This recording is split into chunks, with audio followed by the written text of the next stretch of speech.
7:36. Big 550. The Kathy Helbig experience continues. Kathy Helbig, 314-276-SOLD. She's our real estate guru. Each week she comes in and gives us some great and helpful hints. Good morning, Kathy Helbig. Good morning. We're talking off the air here about things that are in or things that are out. Basically, you're telling me that all my wood and my barn doors are now out.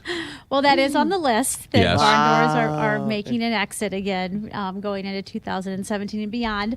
But, the good news is, I was just getting ready to tell you. Yes. It depends on what we're doing. So if you're meeting with us to talk about new construction, then these type of things really need to play in, because you don't want to be setting your house up for something that is passe when you're going right into it.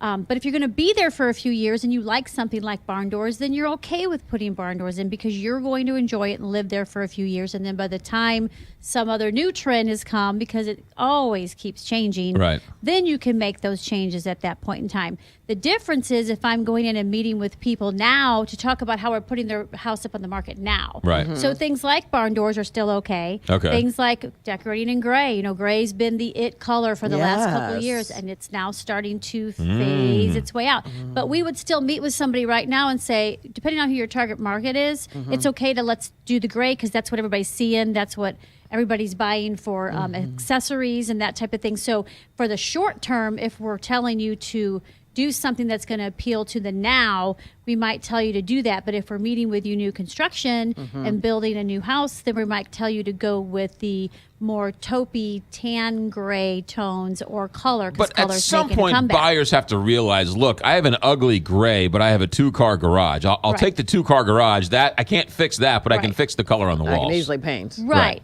But here's the thing that people don't understand, and this is what we do. So a lot of our service comes in before we put your house on the market. So we're kind of like a concierge service to go through your house, tell you all the things that you need to do to appeal to your target market, and then connect you with the people to do it. So we're kind of hitting your pain points right on, because that's what everybody dreads about selling their house, is getting it ready. So we provide that service with the experience. Right. And one thing that that people don't understand is, like I had a gentleman I met with this week, and they don't have a deck on their house. They never put a deck on their house. Right. And they're willing to do everything else, paint, all this other stuff, but they don't want to put that deck on their house. But the problem is, who's your buyer? Is your buyer going to have $10,000 in their pocket after they close on the house to move in and put a deck on? Right.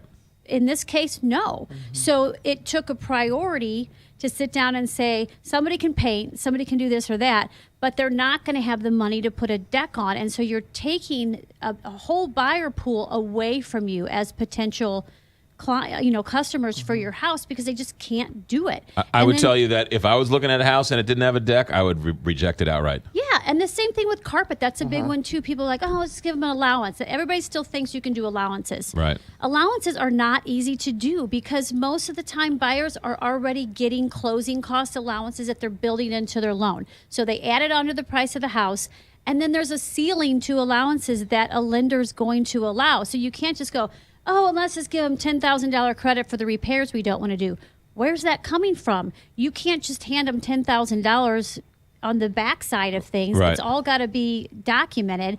And then when the underwriters see that there's a house in disrepair and needs $10,000 worth of damage, they're going to have repairs. They're going to have a problem with that. So you have to hide it in other ways, and that's usually closing costs. But again, there's a cap to those closing costs. So people don't understand all of this, and they just want to jump in and go, just put my house on the market like it is. I don't want to mess with it, even if I just get a little bit less. But that's not really all the issues. Right. The issues is, who is your buyer and how can they afford to buy it? So what do we need to do to your house to get it ready to, number one, get you the highest dollar possible, because we're really good at that. Right. Being able to market it, because if it doesn't look good, then our marketing kind of goes sideways.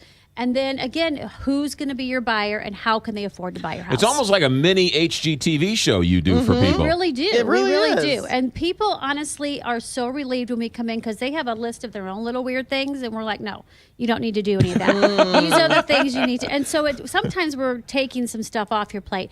And then, again, we have all the people in place to do it. So we're not expecting you to go take 2 months to go get bids and call all these people. We've got them. We do this every single day. And I guess the other thing is, I don't know what color. You're going to tell me what color. Exactly, because you're going to go pick probably the same bad color that you've been living with because that's your taste. Right. And again, a house is a commodity now. It's no longer your home. We're going to put it on the market to appeal to the masses. So we even figure out what's trending on Pinterest with your age group of who your probable demographic is, and that's how we're going to tell you to decorate and prepare your house. So you're saying that I would replace my barnwood doors with, say, barnwood doors? Maybe so. Okay, I have Because your demographic is wood buyers.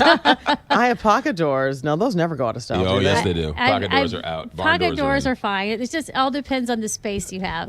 bottom line is, are the pink and green bathrooms ever coming back? I'm not seeing that in the near future in my decor It's crystal like ball. the one thing that will never come back. It's kind of let's hope kitschy, not. right? It's kind of old And school. white on white bathrooms. I mean, white on white kitchens are on their way out. Not just white cabinets, Really? but white on white, like everything white. Carrera marbles. That was Out. a big trend. Marble. It's making I'm really its sick of way out. granite, though.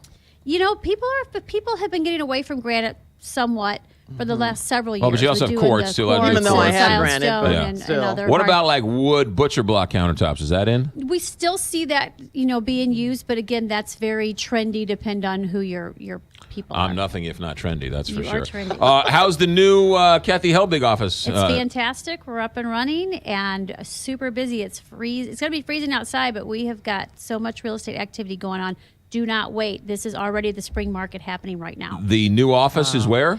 In Chesterfield Valley, the Experience Realty Partners. 314-276-SOLD or KathyHelbigGroup.com. Thanks for coming in. Good Thank you. stuff.